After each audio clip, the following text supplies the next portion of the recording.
Quels sont les dangers de la surinformation? Donc, même si on pourrait penser que je vais complètement m'éloigner du sujet de base qui est la séduction, l'amour, etc., je vais y venir, mais je voudrais quand même parler de ça de façon générale, surtout avec les événements qui se passent en ce moment. Il y a quelques jours, dans une story sur mon compte Instagram que je t'invite à rejoindre juste en dessous dans la description, où je parlais justement des dangers de la surinformation, de trop regarder la télé, enfin les infos du moins, de trop regarder les journaux, parce que vraiment ça va nous affecter, mais plus qu'en négatif.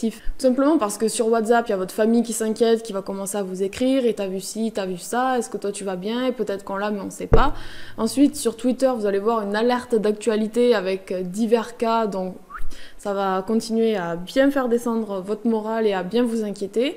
Ensuite sur la télé, vous avez tout ce qui est images d'hôpitaux, de malades, donc on a l'impression que tout le pays à 100% est touché, donc voilà, on voit que ça, on est complètement... on se dit le prochain ça va être nous. Et sur Instagram tu vas voir tes amis, tu vas voir des inconnus qui se ruent en masse dans des supermarchés comme si c'était la fin du monde. Et au final, qu'est-ce que ça va donner? C'est que toi, tu vas t'imaginer le pire et te mettre dans un état de stress complètement inutile puisque de toute façon, tu n'as aucun pouvoir sur ce qui est en train de se passer.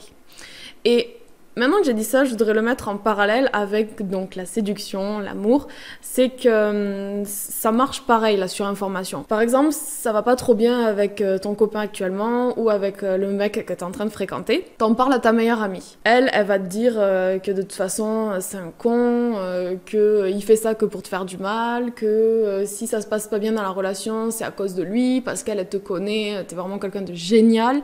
Donc déjà, elle va commencer à peut-être éventuellement changer ta perception de ce gars-là, même si toi tu l'apprécies beaucoup, rien que parce que tu vas recevoir des avis négatifs sur lui de l'extérieur, tu vas commencer à le voir de façon un petit peu plus négative, à voir ses défauts qui ressortent encore plus. Donc ensuite, tu vas voir par exemple sur Instagram que lui, il poste une photo ou une story avec une fille, et là tu vas commencer à te dire ouais, par rapport à ce que ma meilleure amie m'a dit, lui, c'est qui cette fille, m'en a jamais parlé, est-ce que c'est sa sœur, est-ce que c'est sa cousine, est-ce que c'est une amie? Voilà, tu vas commencer à te faire des films. Ensuite, tu vas aller sur tous les autres réseaux sociaux, Facebook, Twitter, Snapchat, et puis là tu vas voir s'il met des statuts éventuellement, s'il reposte d'autres stories où il est en train de s'éclater en boîte avec des gens, puis cette fille elle est de nouveau là, puis en fait il y en a une autre.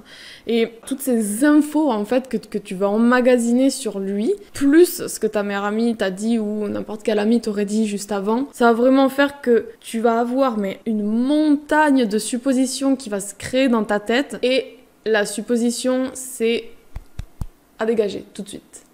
Donc il y a un livre qui est vraiment top pour ça, je sais pas si tu le connais, c'est les 4 accords Toltec. Je te mets un lien dans la description si jamais ça t'intéresse de le lire. Personnellement, je te le conseille énormément. Il m'a beaucoup aidé à changer ma vision des choses. Il est assez court, il est facile à lire. Si tu le prends en livre audio, il est facile à écouter. Et voilà, c'est vraiment quelque chose qui est simple et qui va te faire changer ta vision globale en fait des choses tout simplement. Et un des 4 accords Toltec, c'est de ne pas faire de suppositions. Donc ne te surinforme pas trop. Déjà, ne demande pas conseil à tes amis parce qu'elles vont juste vouloir ton bien-être. C'est-à-dire que voilà, c'est toi qu'elle va lever, c'est le mec qu'elle va écraser par terre. Et puis ne va pas, une fois que tu as parlé avec cet ami, si tu l'as quand même fait, t'informer ou espionner ce mec sur tous les réseaux sociaux que tu peux et parle-lui.